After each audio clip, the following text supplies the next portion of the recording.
एक समय की बात है, एक राज्य में एक अत्यंत सुंदर राजकुमारी थी। उसके सौंदर्य और संस्कारों की चर्चा दूर दूर तक फैली थी। राजकुमारी को देखने के लिए राजाओं और युवराजों की कतार लगी रहती, लेकिन वो किसी को पसंद नहीं करती थी। राजा ने बहुत सोचा। फिर एक दिन उसने दरबार में सबके सामने ऐलान किया, मैं अपनी बेटी का विवाह उसी से करूंगा जो उसकी आत्मा की गहराई को समझ सके, जो केवल बाहरी सुंदरता नहीं, भीतर की सच्चाई को देख सके। राजा ने एक योजना बनाई। राजकुमारी को एक कमरे में बंद करवा दिया। कमरे पर एक विशेष ताला लगवाया गया। न उसकी कोई चाबी थी, न कोई साधारण तरीका। फिर सबके सामने कहा गया, जो इस ताले को खोलेगा वही मेरे राज्य और बेटी का अधिकारी होगा। सभी बड़े बड़े ज्ञानी, साधु, दरबारी, राजकुमार आए। किसी ने मंत्र पढ़े, किसी ने ताले को तोड़ने की कोशिश की, किसी ने चालाकी से खोला, लेकिन ताला नहीं खुला। फिर एक दिन एक साधारण सा बूढ़ा फकीर आया। न शाही वस्त्र, न सेवक, बस एक लकड़ी और एक शांत चेहरा। उसने ताले को देखा, आंखें बंद की और बस इतना कहा, सच्चे दिल से अगर कोई दरवाजा खोला जाए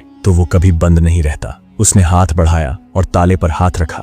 ताला खुल गया। दरबार स्तब्ध रह गया। राजा ने पूछा, बता तू कौन है? फकीर ने मुस्कुराकर कहा, मैं कोई जादूगर नहीं, न साधु न फकीर, मैं तो बस एक मुसाफिर हूँ जो उस दरवाजे तक पहुंचा जहां लोग सिर्फ दस्तक देना भूल गए थे। राजा ने उसकी विनम्रता देखी और कहा, मेरी बेटी अब तुम्हारी है। फकीर ने शांत स्वर में उत्तर दिया, राजन, मैं लेने नहीं आया, सिर्फ ये दिखाने आया हूँ कि जो सच्चे इरादे से आए वही असली अधिकारी होता है। इतना कहकर वो फकीर वहां से चला गया। राजकुमारी हैरान थी। राजा सोच में डूबा था। पूरे राज्य में फकीर की चर्चा होने लगी। कुछ कहते वह कोई ज्ञानी पुरुष था, कुछ कहते वह कोई परीक्षित आत्मा, लेकिन फकीर का कोई पता नहीं चला। हफ्ते बीत गए।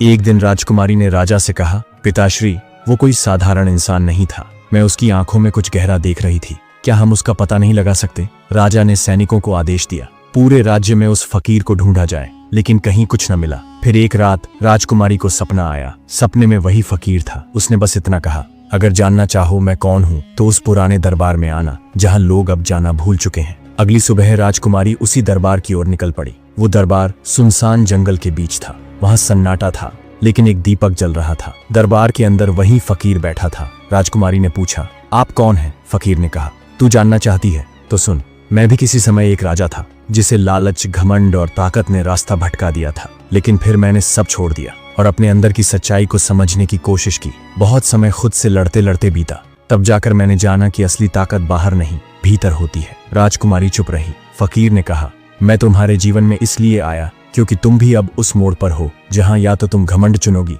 या विनम्रता।